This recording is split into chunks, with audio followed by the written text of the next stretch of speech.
Good morning, welcome at the AITEX TV show. We are here in Rabat at Sofitel, Jardin des Roses, and I'm really glad to receive in the AITEX TV Mrs. Bouchra Bouqata, PhD, Senior Scientist, Program Manager. She's coming from USA and she works for Amazon Robotics Research. So, Bouchra Bouqata, مرحبا بك عنا. Merci, barakallahu fik. Welcome. So, Amazon is a huge company, is an amazing company, maybe one of the most biggest in the world. But when we see in your cards robotics and Amazon, what is the relation between robotics and Amazon? So if you think about Amazon, kind of like the traditional way of thinking of Amazon is you order something online, a product, and you have options where you can have actually that product arrive to you in 2 days. We're pushing the envelope to have it for 1 day, right? But that product that you ordered, and I'm going to give the example in the US, right? You might be in Washington, D.C., but actually the product itself is in a big warehouse somewhere in Nevada. And that product could be a smartphone, could be a pen, but it's really buried in a huge warehouse.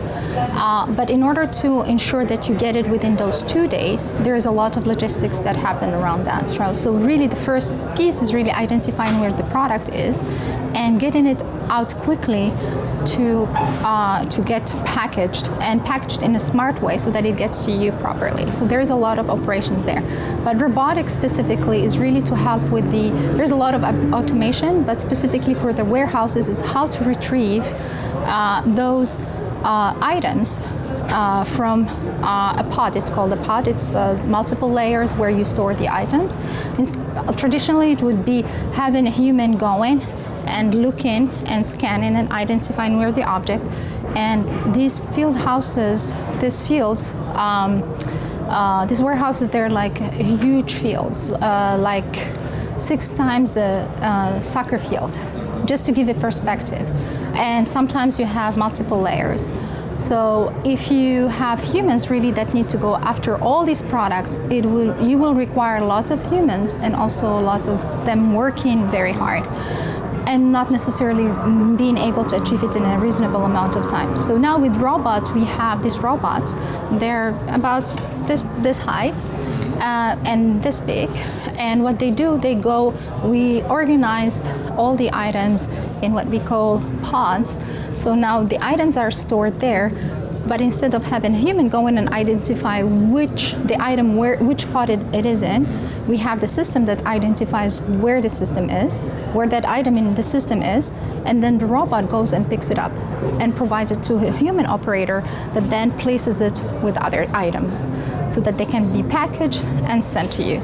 So that's an example of automation and in robotics, right? So, Bouchra, I would like to know, because I was so curious, I see during these 2 days a lot of new title functions, senior scientist, program manager. So how did you arrive to this kind of job?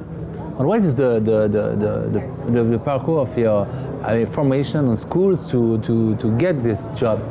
So I am actually the product of Morocco. So I graduated from l'Université Abdelmalek Saadi in Tétouan. So I'm from Tétouan with a bachelor's in applied math and statistics. And I got a master's from Al Akhawain University in machine learning and AI. And then I went to the US. I published a few papers while I was doing my master's in very well known conferences in the US, and I got a scholarship to go to the US to further my studies for a PhD. That was always my dream. It's really, I didn't want to just take whatever others have and then apply it. I really wanted to be part of the innovation. So that was very attractive to me. So I went to Rensselaer Polytechnic Institute, which is the only polytechnic institute in the US and actually the oldest, 1824. And I got my PhD there in machine learning and AI. And then I got offered several jobs, but I picked my first job with the General Electric Research, because again, for someone who's really interested in research and wanting to explore a little bit, GE at that point offered me having different businesses in different applications, healthcare, aviation, finance, transportation, renewable energy was very attractive for me to try. Really, there's a lot of data really to explore that. And during that time, I really got a chance to really work on very advanced technology projects. So DARPA is one of, so the US has a system for deep research and really advanced research in form of government agencies like DARPA. And they put all these challenges, like for instance, the self-driving car challenges. They put that. They have also some challenges for big data, for cognitive architectures, for AI. So I won few of those programs, and I did some really deep research on that while I was at GE. And also I had the chance to really apply that research, which is deep research, into some real concrete applications. So that kind of like bridging the gap. And during that period of time, I moved from scientist to lead to senior scientist. And then I was really approached by the businesses to bridge the gap between research, deep research, and products. So they approached me to really lead some programs, but as a program manager, bringing the research into products. And Amazon also approached me, and I was really interested in really working for Amazon, looking at this new different way, which is really massive scale. And they have one of the biggest cloud platform, which is AWS, and a lot of other really cool aspects, especially when it came from robotics. So robotics and research in robotics and applying all the knowledge I have, it was really a natural move for me, and I'm having fun. So for me, it was really about having fun and learning and contributing. Yeah, really, we congratulate you, for this amazing parkour, and you did a great job. Morocco is really proud of you. Thank you. You also inspire women. You are part of the many programs and also programs who helps women on computer. Can you tell more about this? Absolutely. So a few years back, I have been actually, I was asked by my advisor when I was doing the PhD to go to attend a conference called Grace Hopper Conference for Women in Computing. At first I was very skeptical. I was like, well, I'm a woman, I'm in computing, why do I need to go to this conference? But my advisor wants me to go, I'll go and check it out. I went and I was really inspired because what I didn't realize, and maybe this is what happens to most women, is that most of the time I'm the only woman either in the class, in a meeting, in a conference, at a panel. I even had one of very nice anecdote. I mean, it's funny now, but now looking at it, it's funny. My presentation was at a conference. There were a few people who came approaching me and they were like, do you know this guy?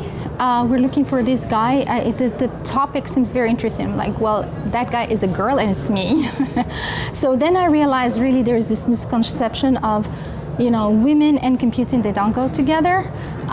So going to that conference, I also met up with few women from Morocco as well and from the Arab world, and we decided that we wanted to have a representation of women in computing from the Arab world, because they were presented in that conference, women in computing, but from the US perspective. So we created an organization that we call Arab Women in Computing, and we have a chapter Arab Women in Computing Morocco. And in March, we have several conferences for this organization, but in March 2019, we had a conference here in Rabat with L'École Mohammedia for Arab Women in Computing. It was a really big success. We had women coming from all over the world, Moroccan women, Arab women, and also non-Arab, very inclusive. And really what the goal of the organization is really to attract, retain, and promote women in computing. So by really attracting, we mean by getting younger girls to really see that being in technology and in computing, it's very cool. Like you can do a lot of really interesting things. And also it's not hard, and it's not about hard.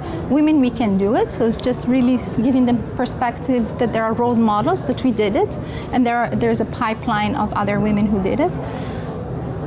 Retaining in the sense that there's often a lot of women, when they go through their education, they go into the industry, they hit what is called the glass ceiling.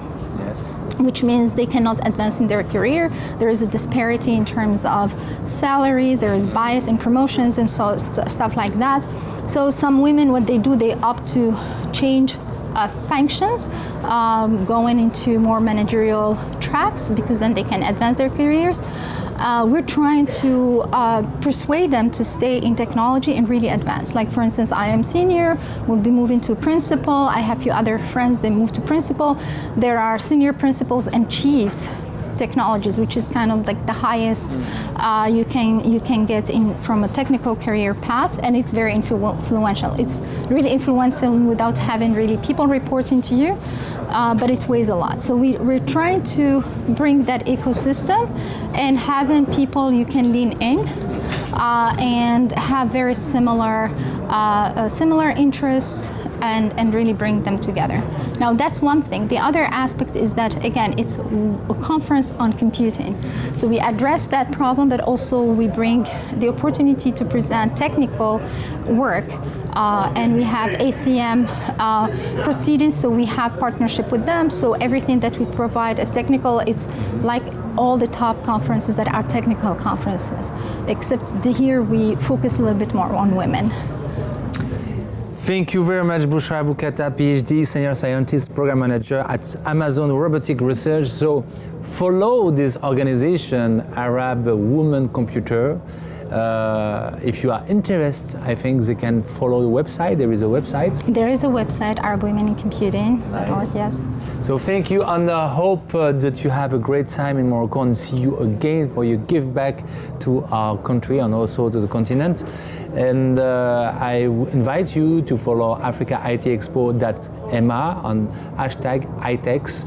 You can follow all the interview that we did with all the experts coming from all over the world, and especially women also. This is the Women's Day experts, and we are glad to receive you. Thanks to you, and also I want to thank the support system, family and friends who are really like the male allies. Without you, this would not happen. So not having a father who's supportive, and really my husband who's very supportive, it wouldn't be possible. So it would be more difficult. So thank you.